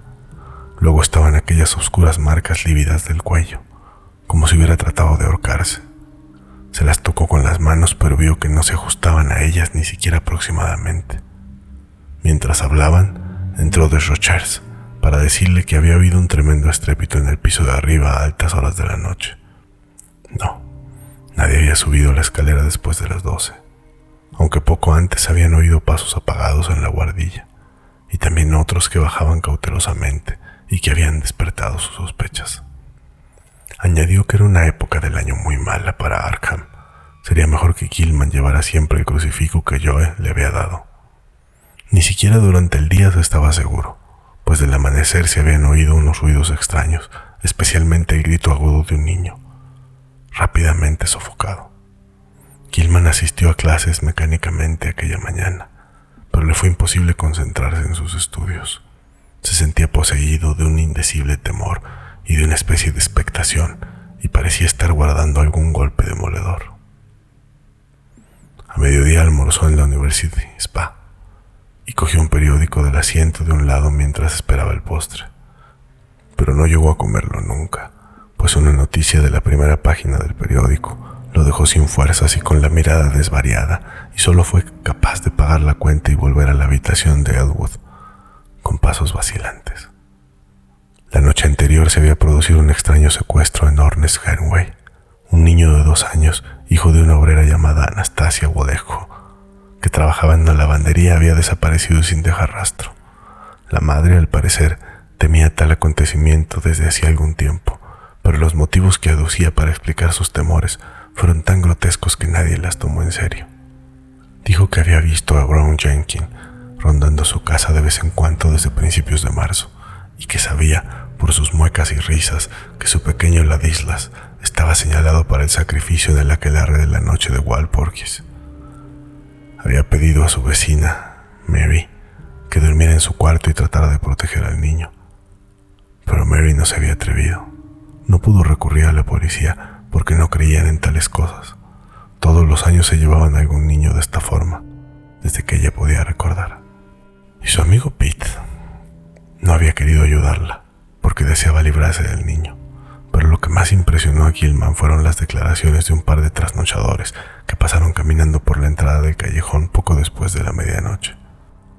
Reconocieron que estaban bebidos, pero ambos aseguraron haber visto a 3 personas vestidas de manera estrafalaria entrando en el callejón. Una de ellas, según dijeron, era un negro gigantesco envuelto en una túnica, la otra una vieja andrajosa y el tercero, un muchacho blanco con su ropa de dormir. La vieja arrastraba al muchacho, y una rata mansa iba restregándose contra los tobillos del negro y hundiéndose en el barro de color oscuro. Gilman permaneció sentado toda la tarde sumido en estupor, y Elwood, que ya había leído los periódicos y conjeturado ideas terribles con lo que ahí se decía, así le encontró cuando llegó a casa. Esta vez no podía dudar de que algo muy grave había ocurrido y los estaba amenazando. Entre los fantasmas de las pesadillas y la realidad del mundo objetivo se estaba cristalizando una monstruosa e inconcebible relación, y solamente una intensísima vigilancia podría evitar acontecimientos todavía más horrorosos. Gilman tenía que consultar a un psiquiatra, antes o después, pero no precisamente ahora cuando todos los periódicos se ocupaban del rapto. Lo que había sucedido era muy enigmático, y por el momento tanto Gilman como Elwood suponían en voz baja las cosas más descabelladas. ¿Acaso Gilman había conseguido inconscientemente un éxito mayor del que suponía con sus estudios sobre el espacio y sus dimensiones? ¿Había salido realmente de nuestro entorno terrestre para llegar a lugares no adivinados o imaginables? ¿En dónde había estado? Si es que había estado en algún sitio aquellas noches de demoníaco extrañamiento. Los abismos en penumbra resonando con sonidos terribles, la loma verde, la terraza abrasadora, la atracción de las estrellas, el negro torbellino final, el hombre negro, el callejón embarrado y la escalera, la vieja bruja y el horror peludo de afilados colmillos, los grupos de burbujas y el pequeño poliedro, el extraño tostado de su piel, la herida de la muñeca, la imagen inexplicada, los pies manchados de barro, las señales en el cuello, las leyendas y temores de los extranjeros supersticiosos. ¿Qué significaba todo aquello? ¿Hasta qué punto podían explicarse a un caso semejante las leyes de la cordura? Ninguno de los dos pudo conciliar el sueño aquella noche, pero al día siguiente no fueron a clase y estuvieron dormitando durante horas. Eso fue el 30 de abril. Con el crepúsculo llegaría la diabólica hora del aquelarre, que todos los extranjeros y los viejos supersticiosos temían. Masterwick regresó a casa a las 6 de la tarde con la noticia de que la gente susurraba en el molino que el aquelarre tendría lugar en un oscuro barranco al otro lado de Meadow Hill, donde se levantaba la antigua piedra blanca, en un paraje extrañadamente desprovisto de toda vegetación. Algunos habían informado a la policía aconsejando que buscara ahí al desaparecido niño de Waddejo. Aunque no creían que se hiciera nada, Joe insistió en que el joven estudiante no dejara de llevar el crucifijo que colgaba de la cadena de níquel, y Gilman lo obedeció para complacerle, dejando que le pendiera por debajo de la camisa.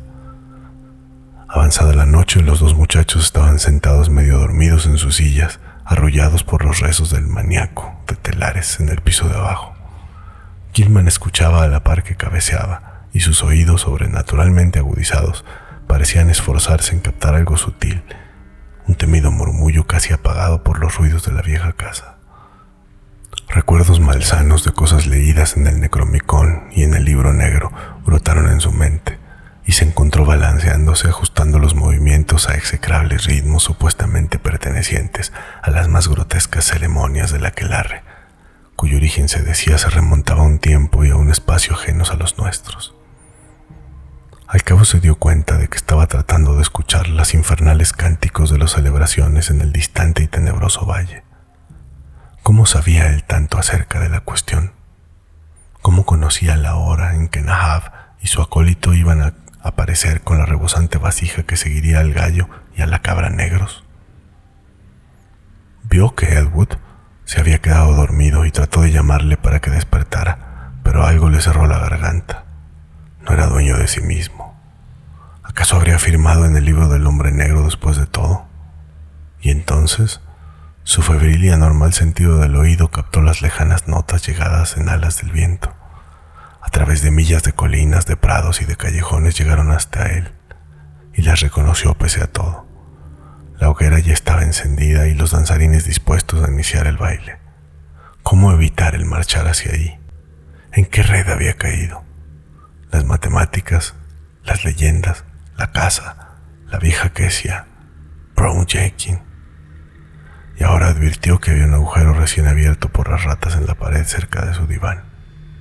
Por encima de los distantes cánticos y de las más cercanas preces de Maserwick, oyó otro ruido, el sonido de algo que escarbaba furtivamente, pero con decisión, en la pared. Temió que fuera a fallar la luz eléctrica, y entonces vio la colmilluda y barbada carita asomada por el agujero de las ratas, la maldita cara que acabó por darse cuenta de que se parecía sorprendentemente y burlonamente a la de la hechicera, y oyó el rumor de alguien que andaba en la puerta. Estallaron ante él los abismos oscuros y llenos de gritos, y se sintió inerte en la presa informe de las agrupaciones iridiscentes de burbujas. Ante él corría velozmente el pequeño poliedro caleidoscópico, y en todo el vacío envuelto en turbulencia se percibió un aumento y una aceleración de la vaga configuración tónica que parecía presagiar un clímax indecible e inaguantable.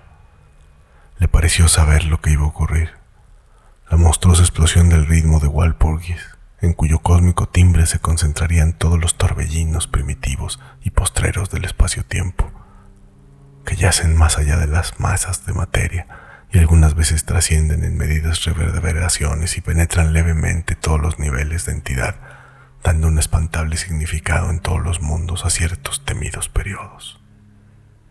Pero todo se desvaneció en un segundo. Ahora estaba otra vez en el espacio angosto y picudo bañado por una luz violácea, con el suelo inclinado, las cajas de libros, el banco y la mesa, los extraños objetos y el abismo triangular a cada lado. Sobre la mesa había una figura blanca y pequeña, la figura de un niño desnudo e inconsciente, y al otro lado estaba la monstruosa vieja de horrible expresión, con un brillante cuchillo de grotesco mango en la mano derecha y un cuenco de metal de color claro, de extrañas proporciones, curiosos dibujos cincelados y delicadas esas laterales en la izquierda. Estaba en alguna especie de cántico ritual en una lengua que Gilman no pudo entender, pero que parecía algo citado cautelosamente en el Necromicon. A medida que la escena se aclaraba, Gilman vio a la hechicera inclinarse hacia adelante y extender un bol vacío a través de la mesa. Incapaz de dominar sus emociones, Gilman alargó los brazos, tomó el cuenco con ambas manos y advirtió al hacerlo que pesaba poco. En el mismo momento, el repulsivo Brown Jenkins trepó sobre el borde del triangular vacío negro de la izquierda. La bruja le hizo señas a Gilman de que mantuviera el cuenco en determinada posición, mientras ella alzaba el enorme y grotesco cuchillo hasta donde se lo permitió su mano derecha sobre la pequeña víctima. El ser peludo de afilados colmillos continuó el desconocido ritual riendo entre dientes, en tanto que la bruja mascullaba repulsivas respuestas. Gilman sintió que un profundo asco dominaba su parálisis mental y emotiva, y que el cuenco de liviano metal le temblaba en las manos. Un segundo más tarde, el rápido descenso del cuchillo rompía el encantamiento y Gilman dejaba caer el cuenco con ruido semejante al tañido de una campana, en tanto que sus dos manos se agitaban frenéticamente para detener al monstruoso acto.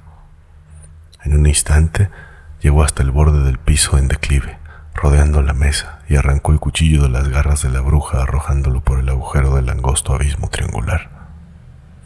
Pero pasados unos instantes, las garras asesinas se cerraban sobre su cuello, en tanto que la arrugada cara adquiría una expresión de enloquecida furia. Sintió que la cadena del crucifijo barato se le hundía en la carne, y en medio del peligro se presentó cómo afectaría la vista del objeto a la diabólica vieja. La fuerza de la hechicera era completamente sobrehumana, pero mientras ella trataba de estrangularle, Gilman se abrió la camisa con esfuerzo y, tirando del símbolo de metal, rompió la cadena y lo dejó libre. Al ver la cruz, la bruja pareció ser víctima del pánico y aflojó su presa lo suficiente como para que Gilman pudiera zafarse de ella. Se liberó de las garras que le atenazaban el cuello y había arrastrado a la bruja hasta el borde del abismo si aquellas garras no hubieran recobrado nuevas fuerzas para cerrarse de nuevo sobre su cuello. Esta vez Gilman decidió responder de igual manera y agarró la garganta de la hechicera con sus propias manos. Antes que ella pudiera darse cuenta de lo que él hacía, le rodeó el cuello con la cadena del crucifijo y un momento después apretó lo suficiente hasta cortarle la respiración. Cuando ya se agotaba la resistencia de la hechicera, Gilman notó que algo le mordía en el tobillo y vio que Brown Jenkins había acudido en defensa de su amiga. Con un salvaje puntapié lanzó aquel engendro al interior del abismo y lo oyó quejarse desde el fondo de algún lugar lejano. No sabía si había matado a la bruja, pero la dejó sobre el suelo en donde había caído y al volverse vio sobre la mesa algo que casi acabó con los últimos vestigios de su razón. Brown Jenkins, dotado de fuertes músculos y 4 manos diminutas de demoníaca destreza, había estado ocupado mientras la bruja trataba de estrangularlo. Los esfuerzos de Gilman habían sido en vano. Lo que él había evitado que hiciera el cuchillo en el pecho de la víctima, lo habían logrado. En una muñeca, los colmillos amarillentos del peludo engendro y el cuenco que había caído al suelo estaba lleno junto al pequeño cuerpo sin vida. En su soñado delirio, Gilman oyó diabólico cántico del ritmo inhumano del aquelarre llegando desde una distancia infinita, y supo que el hombre negro tenía que estar allí. Los confusos recuerdos se mezclaron con la matemática y se le antojó que su inconsciente conocía los ángulos que necesitaba para guiarse y regresar al mundo normal, solo y sin ayuda, por primera vez.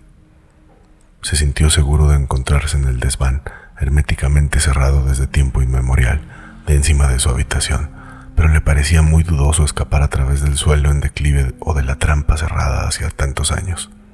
Además, huir de un desván soñado ¿no le conduciría sencillamente a una casa imaginada? ¿A una proyección anómala del lugar que realmente buscaba? Se encontraba completamente ofuscado en cuanto a la relación sueño-realidad de lo que había experimentado. El tránsito por aquellos vagos abismos sería terrible, pues el ritmo de Walpurgis estaría vibrando y al final tendría que oír el latido cósmico que tanto temía y que hasta ahora había estado velado. Incluso podría percibir una apagada sacudida monstruosa cuyo ritmo sospechaba demasiado claramente.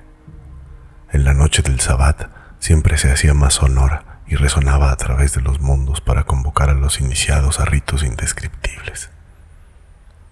La mitad de los cánticos de la noche del Sabbat se ajustaban al ritmo de aquel latido, escuchado suavemente, que ningún oído humano podría soportar en su desvelada plenitud espacial. Gilman también se preguntó si podría fiarse de los instintos para regresar parte del espacio que le correspondía. ¿Cómo estar seguro de no aterrizar en aquella ladera de luminosidad violácea de un planeta lejano, en la terraza almenada sobre la ciudad de monstruos provistos de tentáculos, en un lugar situado más allá de nuestra galaxia, o en las negras vorágines de ese póster vacío de caos, en donde reina Azathoth, el demonio, sultán desprovisto de mente? Inmediatamente antes de lanzarse, se apagó la luz violeta y Gilman quedó en la más completa oscuridad. La bruja, la vieja Kesia Nahab, aquello debía significar su muerte, y mezclado con los remotos cánticos de la noche del Sabbat y con los quejidos de Brown Jenkins en el abismo inferior, le pareció oír otros gemidos más frenéticos que llegaban desde profundidades desconocidas. Joe, sus conjuros contra el caos reptante, que ahora se convertía en un aullido de triunfo, mundos de sardónica realidad que invadían los torbellinos de sueños febriles. La Shub-Nichtá, el macho cabrío con el millar de crías, encontraron a Gilman en el suelo de la buhardilla de extraños rincones mucho antes de que amaneciera, pues el terrible grito había hecho acudir inmediatamente a Desrochers, a Choinsky, a Dombrowski, a Maserwick, e incluso había despertado a Elwood, que dormía en su sillón. Estaba vivo, con los ojos abiertos y fijos, pero parecía medio inconsciente. Tenía en el cuello las señales dejadas por las manos asesinas, y una rata le había mordido en el tobillo. Tenía la ropa muy arrugada y el crucifijo de Joe había desaparecido. Elwood pensó atemorizado, rehusando imaginar la respuesta. ¿Qué nueva fórmula había adoptado el sonambulismo de su amigo? Maserwick estaba medio aturdido por una señal que decía haber recibido en respuesta a sus preces, y se presignó frenéticamente cuando se oyó el chillido de una rata que llegaba desde el otro lado de la pared inclinada. Una vez acomodado Gilman en su cama, en la habitación de Elwood, enviaron a buscar al doctor Malkowski, un médico de la vecindad de probada discreción. Le puso 2 inyecciones hipodérmicas que le relajaron y le sumieron en un sueño reparador. El enfermo recobró el conocimiento varias veces durante el día y narró a Elwood algunos pasajes de sus pesadillas más recientes. Fue un proceso muy penoso, y desde el principio se puso de manifiesto un hecho desconcertante. Gilman, cuyos oídos habían mostrado últimamente una anormal sensibilidad, estaba completamente sordo. Volvieron a llamar al doctor Malkowski, sin tardanza, y dijo que Gilman tenía los 2 tímpanos rotos como resultado de algún estruendo superior al que cualquier ser humano pudiera concebir o soportar. ¿Cómo había podido oír semejante ruido en las últimas horas sin que despertara todo el valle de Miskatonic? Era más de lo que el honrado médico podía decir. Elwood escribió su parte de la conversación, y así pudieron comunicarse los 2 amigos. Ninguno de los 2 podía explicarse aquel caótico asunto, y decidieron que lo mejor que podían hacer era pensar en ello lo menos posible. Pero estuvieron de acuerdo en marcharse de aquella maldita casa lo antes posible. Los periódicos de la noche hablaron de una batida llevada a cabo por la policía poco antes del amanecer en un desfiladero de más allá de Meadow Hill, donde alborotaban unos curiosos noctámbulos, mencionando que la piedra blanca había sido objeto de supersticiones desde hacía mucho tiempo. No se habían practicado detenciones, pero entre los fugitivos que huyeron se creyó ver a un negro enorme. En otra columna se decía que no se habían encontrado rastros del niño desaparecido, Ladislas Wolekhu. El horror que coronó todo sobrevino aquella misma noche. Elwood jamás lo olvidaría y no pudo volver a clases durante el resto del curso debido a la crisis nerviosa que sufrió como consecuencia de ello. Le pareció oír a las ratas del otro lado del tabique durante toda la velada, pero les prestó poca atención. Fue luego, mucho después de que Gilman y él se hubieran acostado, cuando comenzaron los atroces gritos. Elwood saltó de la cama, encendió la luz y se acercó hacia el sofá en que dormía su amigo. Gilman daba gritos de naturaleza realmente inhumana, como si estuviera sometido a una tortura indescriptible. Se retorcía bajo las sábanas y una gran mancha roja empezaba a extenderse de las mantas. Elwood apenas se atrevió a tocarle, pero poco a poco fueron disminuyendo los gritos y la agitación. Para entonces, Dombrowski, Choinsky, Desrochers, Masterwick y el huésped del piso alto se habían reunido en la puerta de la habitación, y el casero había enviado a su mujer a telefonear al doctor Malkowski. Un grito se le escapó a todos cuando algo que parecía una rata de gran tamaño saltó del ensangrentado lecho y huyó por el suelo hasta un nuevo agujero recién abierto en la pared. Cuando llegó el médico, comenzó a retirar las ropas de la cama. Walter Gingham muerto. Sería una atrocidad hacer algo más que insinuar lo que causó la muerte de Gilman. Casi tenía un túnel abierto en el cuerpo y algo le había comido el corazón. Dombrowski, desesperado porque el veneno que había esparcido contra las ratas no había surtido efecto, rescindió su contrato de alquiler y antes de que transcurriera una semana se había ido con todos sus antiguos huéspedes a una casa destartalada pero menos vieja, situada en Walnut Street. Durante algún tiempo lo peor fue mantener callado a Masterwick, pues el taciturno mecánico de telares jamás estaba sobrio y siempre andaba gimiendo y mascullando acerca de espectros y cosas terribles. Parece que aquella última y espantosa noche Joe se había agachado para ver de cerca las huellas rojas que había dejado la rata desde la cama de Gilman hasta el agujero de la pared. Sobre la alfombra aparecían confusas, pero había un trozo de suelo al descubierto, desde el borde de la alfombra hasta el friso de la pared. Ahí, Masterwick encontró algo monstruoso, o creyó encontrarlo, pues nadie se mostró de acuerdo con él, a pesar de la indudable extrañeza de las huellas.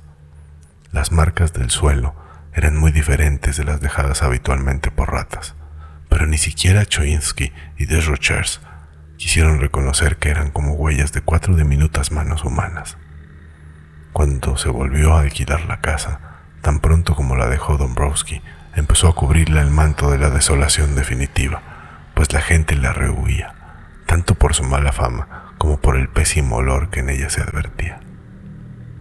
Tal vez el veneno contra las ratas del inquilino anterior habían surtido efecto después de todo, pues al poco tiempo de su partida, la casa se convirtió en una pesadilla para la vecindad. Los funcionarios de sanidad encontraron que el mal olor procedía de los espacios cerrados que rodeaban la guardilla del este de la casa, y dedujeron que el número de ratas muertas debía ser enorme, pero decidieron que no valía la pena abrir y desinfectar aquellos lugares tanto tiempo clausurados, ya que el hedor desaparecería pronto, y el vecindario no era muy exigente. De hecho, siempre circularon rumores acerca de hedores inexplicables en la casa de la bruja inmediatamente después de la víspera del día 1 de mayo y de la noche de Todos los Santos.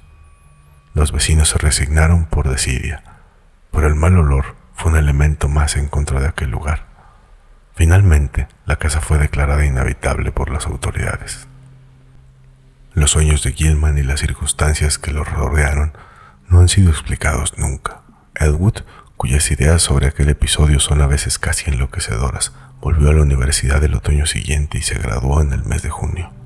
A su regreso notó que los comentarios habían disminuido en la ciudad, y en efecto, pese a ciertos rumores que aún circulaban sobre risas fantasmales que resonaban en la casa desierta, rumores que duraron casi tanto tiempo como el propio edificio, no se ha vuelto a murmurar acerca de las apariciones de la vieja Kessia o de Brown Jekyll desde que Gilman murió. Fue una suerte que Elwood no se encontrara en Arkham después, aquel año en que ciertos sucesos hicieron que se reanudaron bruscamente los rumores acerca de pasados horrores. Por supuesto, oyó hablar del asunto más tarde y sufrió los indecibles tormentos de oscuras y desconcertadas conjeturas, pero peor habría sido que hubiera estado ahí y hubiera visto las cosas que probablemente habría visto. En marzo de 1931, un gran vendaval arrancó el tejado y la gran chimenea de la casa de la bruja, entonces ya abandonada, y muchos ladrillos, tejas cubiertas de moho, tablones medio podridos y vigas se derrumbaron sobre el desván, atravesando el suelo. Todo el piso de la guardilla quedó sembrado de escombros, pero nadie se tomó la molestia de limpiar hasta que le llegó a la casa la hora de la demolición. Esto ocurrió en diciembre, y cuando se procedió a limpiar lo que había sido habitación de Gilman, y se encargó esta labor a unos obreros que se mostraron aprensivos y poco deseosos de hacerla, comenzaron los rumores. Entre los escombros caídos a través del derrumbado techo inclinado, los obreros descubrieron ciertas cosas que les llevaron a interrumpir su trabajo y llamar a la policía. Esta requirió posteriormente la presencia de un juez de primera instancia y de varios profesores de la universidad. Había ahí huesos triturados y astillados, pero fácilmente identificables como humanos, huesos cuya evidente contemporaneidad no encajaba con la remota fecha en que tuvieron que ser introducidos en el desván debajo de todo inclinado, cerrado desde muchísimo tiempo atrás a todo ser humano. El médico forense dictaminó que algunos de los huesos correspondían a un niño pequeño, en tanto que otros, que se encontraron mezclados con jirones de tela podrida de color oscuro, pertenecían a una mujer más bien pequeña y de edad avanzada. El cuidadoso examen de los escombros permitió también encontrar gran cantidad de huesos de ratas atrapadas en el derrumbamiento y otros huesos más antiguos roídos de tal modo por unos pequeños colmillos que fueron y son aún motivo de controversia y reflexión. Se hallaron también trozos de libros y papeles y un polvo amarillento consecuencia de la tal desintegración de volúmenes y documentos todavía más antiguos. Todos los libros y papeles, sin excepción, parecían ser de magia negra en sus formas más avanzadas y espantosas. Y la fecha evidentemente reciente de algunos de ellos sigue siendo un misterio tan inexplicable como la presencia ahí de huesos humanos. Un misterio todavía mayor es la absoluta homogeneidad de la complicada y arcaica caligrafía encontrada en una gran diversidad de papeles cuyo estado y filigrana hacen pensar en diferentes temporales de por lo menos 150 o 200 años. Para algunos, el mayor misterio de todos es la variedad de objetos, completamente inexplicables, encontrados entre los escombros de diverso estado de conservación y deterioro, cuya forma material, manufactura y finalidad no ha sido posible explicar. Uno de los objetos que interesó profundamente a varios profesores de la Universidad Miskatonic es una reproducción muy estropeada y parecida a la extraña imagen que Gilman donó al Museo del Centro, excepto que es de gran tamaño. Está tallada en una rara piedra azul en lugar de ser de metal y tiene un pedestal de insólitos ángulos con jeroglíficos indescifrables. Los arqueólogos y los antropólogos todavía están tratando de explicar los raros dibujos grabados sobre un cuenco aplastado de metal ligero, cuya parte interior mostraba cuando se encontró unas sospechosas manchas de color oscuro. Los extranjeros y las crédulas comadres muestran igual asombro acerca de un moderno crucifijo de níquel con la cadena rota hallada entre los escombros y que Joe Maserwick identificó temblando como el que le había regalado al pobre Gilman hacía muchos años. Creen algunos que las ratas arrastraron el crucifijo hasta el desván cerrado, en tanto que otros piensan que debió quedar tirado en algún rincón del cuarto que ocupó Gilman. Y aún hay otros, entre ellos el mismo Joe, que sostienen teorías demasiado descabelladas y fantásticas para que pueda creerlas ninguna persona sensata. Cuando se derribó la pared inclinada de la habitación de Gilman, se vio que el espacio triangular cerrado que quedaba entre el tabique y el muro norte de la casa contenía una cantidad muy inferior de escombros, incluso teniendo en cuenta su tamaño que la propia buhardilla. Pero fue encontrado ahí un horrible depósito de materiales de mayor antigüedad y que dejó a los obreros paralizados de espanto. En pocas palabras, el suelo era un verdadero osario de huesos infantiles, unos bastante recientes, mientras que otros retrocedían en infinita gradación hasta un periodo tan remoto que su pulverización era casi total. Sobre esa profunda capa de huesos descansaba un gran cuchillo de evidente antigüedad, de forma grotesca y exótica, y muy ornado, sobre el cual se habían acumulado los escombros. En medio de esos desechos, embutido entre un tablón caído y un montón de ladrillos de la chimenea, había un objeto destinado a provocar en Arkham mayor perplejidad, disimulado temor y rumores supersticiosos que los que hubiera despertado cualquier otra cosa hallada en la casa maldita. Era el esqueleto, parcialmente aplastado, de una enorme rata enferma, cuyas anomalías anatómicas todavía son tema de discusión y motivo de singular reticencia entre los miembros del Departamento de Anatomía de la Universidad. Es muy poco lo que ha trascendido acerca de ese esqueleto, pero los obreros que lo descubrieron susurran con voz autorizada acerca de los largos pelos de color castaño oscuro relacionado con él. Los huesos de las diminutas patas, según los rumores, hacen pensar en la capacidad prensil típica de un mono diminuto más que de una rata, mientras que el pequeño cráneo, con sus afilados colmillos de color amarillo, es extraordinariamente anómalo y visto desde ciertos ángulos se asemeja a una parodia, degradada de manera monstruosa y en miniatura, de un cráneo humano. Los obreros se santiguaron aterrados cuando encontraron este blasfemo vestigio, pues luego encendieron velas de agradecimiento en la iglesia de San Estanislao, porque pensaron que aquella risita aguda y fantasmal ya nunca se volvería a oír.